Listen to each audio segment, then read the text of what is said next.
Hello, this is Mrs. Duncan. I'm your English 102 online teacher this summer, and I wanted to take a few minutes just to walk you through our course. Even if you've been in Blackboard Ultra before or may have taken an online course before, I just wanted to make sure you knew where to find things, because there are things that are in here that are unique to English 102. Some of you might be brand new to Blackboard Ultra or to an online, fully online environment. I'll do my best not to waste your time and get through as much as I can. So we were looking at the opening here on our page, and this is where you need to access all the information, not the activity stream. The activity stream is a nice quick reminder of assignment due dates, but they don't provide you the information you need to do the assignments or to know what's going on next. So as we look first here, we see that you've got a little bit of a welcome. I want to point this out. This is actually right here in the middle here, a link to your, let me get my little marker here. This is actually your textbook link, and it is Engage, which is great. And then when you click on it, I'm going to show it to you here. It's going to say there's no due dates. That's okay. It's a textbook. There are items in there I could make assignments, but I don't. It's just simply there. If you choose to do some for extra credit, whatever, just let me know by the end of the semester that you've done that, and I can go look in the gradebook, because it won't automatically, or the Cengage, because it won't automatically set me up for that. So it's taken me just a second here. Notice that it'll take a little while. These are cloud to cloud things, and you're going to have to sign in. Okay, well, go ahead and get signed in. Create your student account, even if you don't have a subscription yet. I think they're allowing, I don't know how long they'll allow it, but it will be at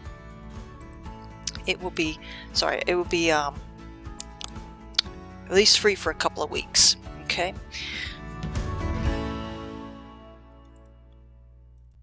Okay, it wouldn't let me in because I was in student preview mode.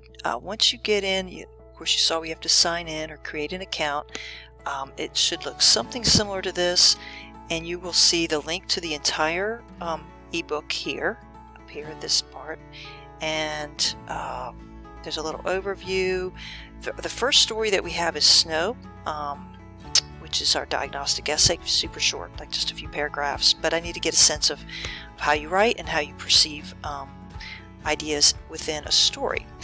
Then down here, the other stories that we'll be reading, they're all here in a direct link, and then I have chapter links. There's all kinds of, if you look over here to the right, all kinds of tools. There's even Ask a Tutor. There's numerous resources for you there. There's flashcards. There's just all kinds of things. But that link right there is how you get to the entire textbook and all those links that are available. And there's just no way I can create a thing that says, hey, this is the textbook. If you are new to Blackboard Ultra, Boston State, you haven't been here in a while, there's some things you've got to do, and that is in this one. If you notice I click, you can click either on the title or you can click on the little arrow to get to these. So there's an introduction to Blackboard Learn. There's some general course information. The syllabus and the syllabus agreement are the first key things. I'm not going over the syllabus in this video, but that's really key. The rest of it kind of gives you an overview of the things in the materials that you need. I'm working on that course navigation video right now. The types of computing skills you need, etiquette, things that are unique to online learning that you need to know. And what ProctorU is. I'll just briefly say that's our testing service that's online, that's required for the midterm and the final exam. Alright, you can see far enough that I've got a couple units already ready for us to go, and if you click on this one, if you scroll down, the setup will be pretty much the same each week. You'll have some instructions. They could be in a folder like this and have to do and some other things we're basically, I'm making this all one unit that lasts about 10 days. But I have to have an assignment from everybody by May 27th at the latest. You should try to get in stuff this first weekend for week 1 attendance. Okay, that's going to be the cutoff. And the rest are due by Sunday night, May 31st. So there's a long list because we've got like a week and a half. And as you may know, in a summer term, which is a mini term, 1 week is really like 2 weeks. So it's 2 weeks crammed into one, and this is a week and a half, so it's got a lot. So get on it soon. Okay, so we'll have instructions. You need to go the folder. It's a to-do list. There's usually a video in a separate spot, but for this one, it's here.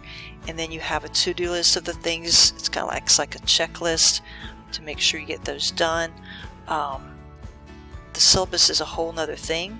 And then posting in the introductions, the readings. This is a folder. So when you click, you need to click on things, and that shouldn't be hidden. I'll open those up. But these are direct links now to the specific assignments. So you have the overall textbook link, but I have specific chapters that are linked in to the unit or the week that you need to do them, and see how it opens up. I'm not clicking on anything. It goes right to that first chapter, and it's the first chapter overview about how reading and writing about literature is unique. There are some unique things about that, and this is the chapter that you need to go through here, and it gives you some ways to approach that, because you have to read a story before you can write about it. And what kinds of things do we want you to focus on? I can tell you right off, we don't want you just to retell the story. That's called plot summary. This is a college level course, and so we are analyzing, and there'll always be an assigned focus. But it's how to read a literary text. It's another way of speaking of a poem or a story or a drama critically, and then how to analyze it in general. We'll have specific focuses. Then the specific, as close as I can get you to the actual story or the story assignment, I'll put a link there. But if I reference a story, it's listed in here. Just go up and look for it. And this one would be for snow, and there it is. Okay, I always have a backup PDF of the story that's assigned. It says open, read the syllabus, story snow, read the chapter 1. It gives you a little list and all of them there.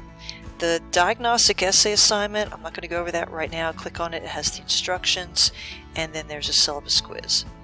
Okay. So these are the things that have to be done, getting familiar with the course and getting those different things in, closing up our little boxes here, getting the essay assignment. It's a diagnostic, it is points, and be very careful not to be using outside sources. Which brings me to the last module I wanted to bring up right now. Let me push Criterion up here. Don't have the rest of those all ready to go. Well, we're good for now. All right. Plagiarism module. I'm giving you to June 1. Okay, you can go ahead and get started on that now. But I tell you, every semester somebody in English 102 plagiarizes, and no matter how devastating that is, and it is, because it's hard to recover from. It's fraudulent. It is not the intention of this course for you to borrow what other people say about the stories, and there's plenty written about them, because these are well-known short stories and plays, so there's going to be things, and it's going to be tempting to do that. But I have a lot of sophisticated software that detects that and gets caught, and also you have to go through the writing process of coming up with ideas and brainstorming and outlining and drafting and reviewing, and they're all a significant part of your grade as well. Citing is a different aspect of it. It's when you don't document properly, and that takes off points. It's not the same as just copying what someone else says. So there's two aspects to it, right? So you need to review these and complete the module, read the chapter, watch the videos, and take the quiz. And just know that it has pass-fail consequences if you don't do those things correctly. The last thing I'm going to go over, well, I'm going to show you the Unit 2 just so you can see that it's laid out Pretty similarly, you have your to-do list, which you click on each of these to access your readings, a chapter, and then a story, a discussion about the story, some videos that help us understand the conflict focus and the story, and then boom-o, look at that, we're right into our first draft of Essay 1, which will be about everyday use. If you don't do these are meant to be in order because you've got things that you need to know what you need to do. You need to read, and you need to talk about it, and you need to watch the videos before you start attempting to write something. Okay, so they're meant to be done in a particular order for you to have the understanding you need. Last today, I'm going to talk about Criterion. We have two major materials you need to have access to: the Cengage textbook, and it can be in print if you want to find an old copy in print. That's fine, but the chapters, you just have to look them up in the table of contents. The other is Criterion. If we were on campus, you would be just walking over to the bookstore, but the bookstore is fully online, and you can't buy Criterion from Walmart or Amazon. It can only be bought through the bookstore, so you need to go to their website. Find that on our main website. Look up the bookstore. They can email you the code. You have to buy a code. There's actually 2 codes. All right, if you click on here, you'll see that I have all the information about that if you've never used this before. If you have, you know what Criterion is about. It's revising software. There are points associated with that as an assignment, and they are only good for prior to turning in the final draft. They are for editing and checking for mistakes after you've gotten some feedback and before you turn it in for a final grade. So I have a link. I have my access code so you can get into my assignment box so I can get your and grade your use of Criterion, but you have to purchase what's called a serial number from the bookstore. So there's 2 different numbers. My number here for you is here, and your number you have to purchase from the bookstore, and there's a whole PDF there, kind of like a slideshow, that walks you through the use of Criterion. We just use it for revising, and you get so many attempts. Usually up to 5, and you have to use at least 3 of them. Alright, that is really all I wanted to go over in this video, just to kind of walk you through how to find things. The buttons up. The last thing I would say is, if you're going to try to reach out to me, which is great, email is the best thing to do. Okay, rduncan, D-U-N-C-A-N, at lawsonstate.edu. I know it lists multiple instructors, but that's really because they put the department chairs and the deans on there as well. I'm the instructor. I'm the department chair for humanities. You'll see my name on the art instructors, art 100, whatever, and they're the instructor. Messages work, but only if you click on the little box that says to send an email. If you don't do a send an email, then I'm not going to see it. Okay, so if you want to use that tool, fine, as long as you choose the email option, then I'll get it, or just email me directly. Okay. Alright, well, we're going to be, like I said, I'm not going to go over the syllabus in this video to keep it nice and short. You need to read the syllabus, you need to see what kinds of deadlines we have, what the grades are, and how many essays, and what stories. There's a schedule week by week, and I would recommend that you print that out just to have a little something visual to kind of follow. I'll be using announcements weekly, 1 to 2 times a week, to try to give you updates and reminders, some general feedback for the class.